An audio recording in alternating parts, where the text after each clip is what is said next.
exactement par le juge.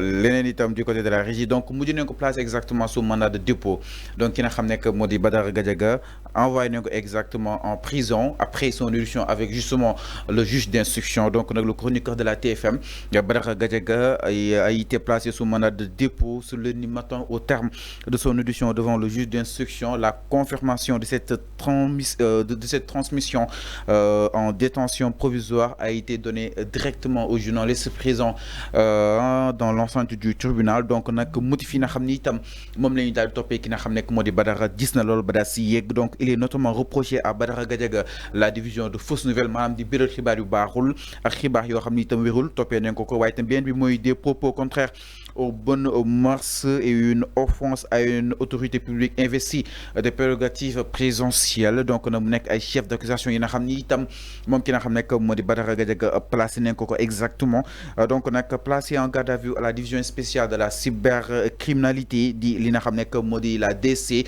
donc nag le chroniqueur avait été déféré au parquet ni ki li nga xam nekk moo di vendredi passé naka noonu mu daal di amaat benn li nga xam nekk moo di retour de parquet ginnaaw ba nga ko daal di placé woon li nga xam nekk moo di wàllu wu ni mel le procureur bi nga xam ni itam jàkkoon na ak moom sàkkoon na si moom ñu daal di koy daan li nga xam nekk moo di un mandat de dépôt laata mi daal di jëñoog li nga xam nekk moo di juge bi donc nag juge bi topp na exactement réquisitoire bu procureur Ibrahima Ndoye au terme de l'audience avec justement des avocats du chroniqueur empêchés d'accéder à leurs clients durant le week-end loolu nag mu daal defoon bruit ñu doon demande report ni ki tey ji lundi donc ce blocage a mobilisé la défense et a suscité exactement une alerte sur la violation des droits fondamentaux. Néanmoins le juge a finalement validé le mandat de dépôt ce lundi daal di topp exactement procureur dina xam ne itam wax na ko ni ki vendredi. Donc nag ki nga xam nekk moo di Badara a été placé exactement sous mandat de dépôt. Il est notamment enfin reproché la division de fausses nouvelles, des propos contraires aux bonnes mœurs et une offense à une autorité publique investie de prérogatives présidentielles. Naka na daal di jàngatee justement cette décision bi nga xam ni itam le juge jël na ko jëmale ko si mbiru ki nga xam nekk moo di Badara Gadiaga. Alors man pour dire vrai. man franchement bettuma. parce que wax naa la ko fii nee naa la dafa waxuloo justice lu mu waxul. yaa mën nga ma témoigner. yàgg naa ko wax. Donc d'où la diffusion de fausses nouvelles. Badara dafa waxloo justice lu mu waxul benn. ñaareel bi boo gisee ma am un cœur meurtri.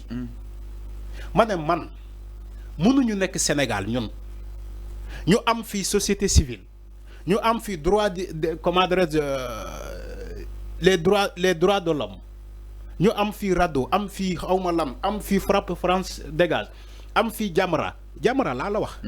surtout Jamra.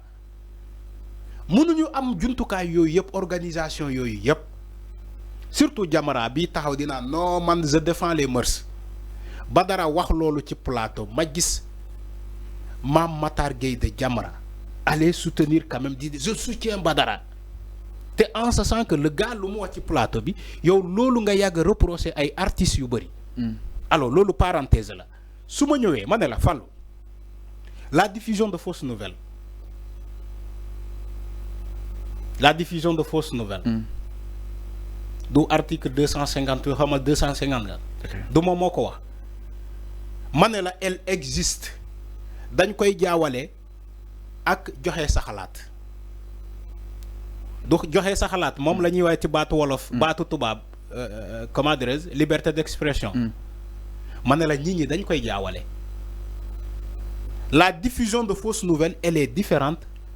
de la liberté d'expression parce que liberté d'expression tamit mën nga ko def sans ñu jàppee la ci diffusion de fausses nouvelles loolu mooy joxe sa xalaat. mais booy joxe sa xalaat da ngay joxe sa xalaat ci loo xamante ne bu subaa buñ la ne yaa wax lii foo ko jëlee nga andi nga ne lii fii laa ko jëlee ak lii moo am ak lii am naa preuve yi. loolu mooy joxe sa xalaat. Alors boo ñëwee ci réquisitoire procureur bi nga wax sànq ni que juge bi déedéet juge bi topp le réquisitoire kii bi juge bi ci boppam. dafa am ay enquêtes yu mu def xam nga procureur mën naa porter à charge comme à décharge ci son réquisitoire mais juge bi balaa muy joxe décision dafay am élément ñu teg ci table. élément de preuve. Voilà élément de preuve. mu yooyu tamit juge bi da koy analyser ba xam ni que loolu am na wala amul ndax mën na ko daanee nit wala waru ko daane nit. Le juge a aussi ses propres éléments qu'il doit apprécier ou bien analyser. Donc loolu moo am.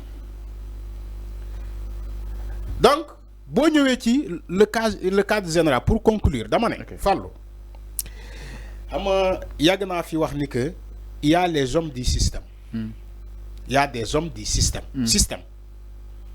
Les hommes du système ñoom laa tuddee le lobby boo xamante ne mu ngi fii sinon ay lobby yoo xamante ne ñu ngi fii te lobby yooyu basé wuñu Sénégal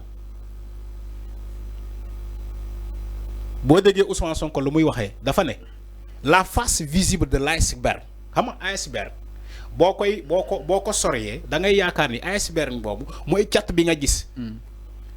Mais au fur et à mesure ngay jegee iceberg bi da ngay gis ni que am na un noyau bi téye comment dire iceberg boobu le lobby c'est comme ça xam nga man bi may wax ci conglomérat de bandits yàgg naa ko wax fii.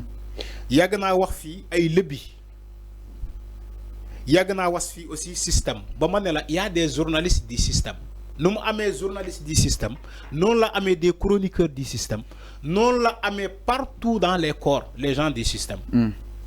te ñooñu pour nga xeex leen lu jafe lu métti lay doon te c'est ce système là ñoom ñoo bëgg faagaagal Ousmane Sonko ils veulent le tuer politiquement je dis politiquement ce système là moo bëgg a jëlee fii Ousmane Sonko effacer ko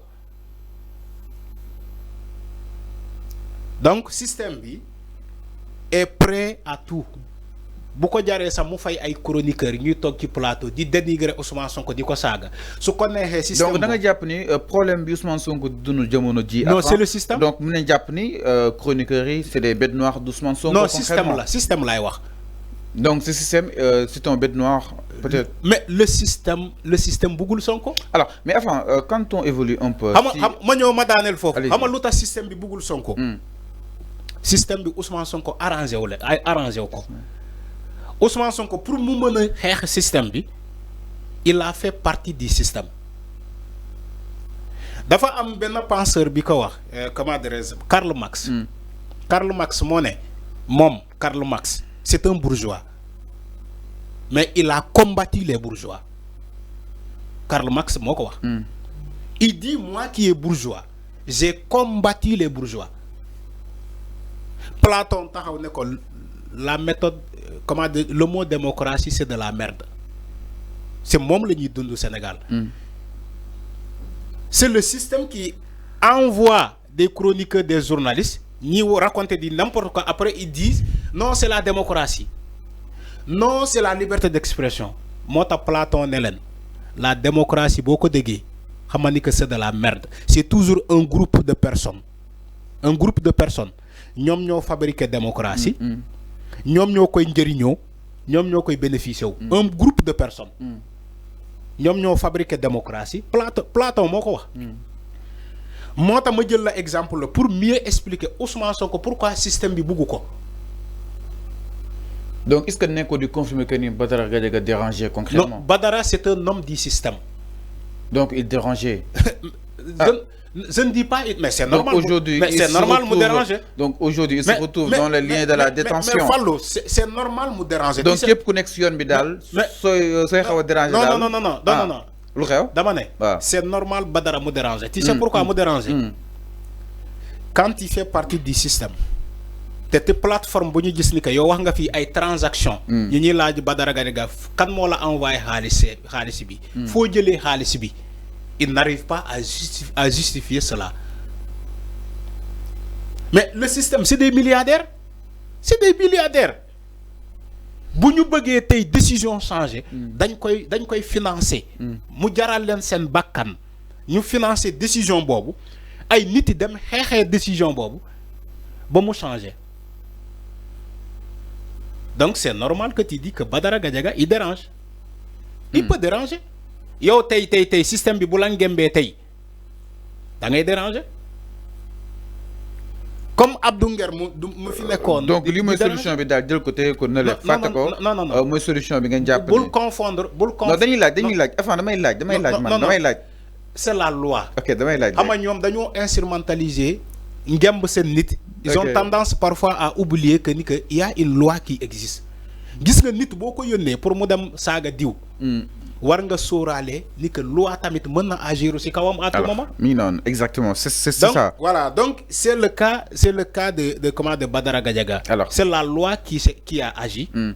C'est la loi donc la ñuy appliquer ci kawam ni que diffusion de fausses nouvelles comment dire diffusion de discours contraires aux bonnes mœurs. Donc, donc offense à une personne qui incarne certains des prérogatives du président de la République. Alors, c'est comme tout. Voilà, loi moo agiru ci kaw Badara Gadiaga. Quand l'opposition a pu le contester. Nous y revenons dans quelques instants. Donc, mesdames, messieurs, l'information, on est justement que Badara Gadiaga est placé sous mandat de dépôt pour diffusion de fausses nouvelles, mais aussi offense à une personne incarnant une ou la totalité des prérogatives exactement du président de la République, le président Bassirou Diomaye Diakhar Faye. C'est bien sûr d'Ousmane Sonko la Badara Gadiaga doon waxal moo waral nag le juge d'instruction daal di confirmer exactement li nga xam ne que moo di le procureur à travers justement ces éléments yi nga xam ni itam peut-être yor na ko sur sa table autre chose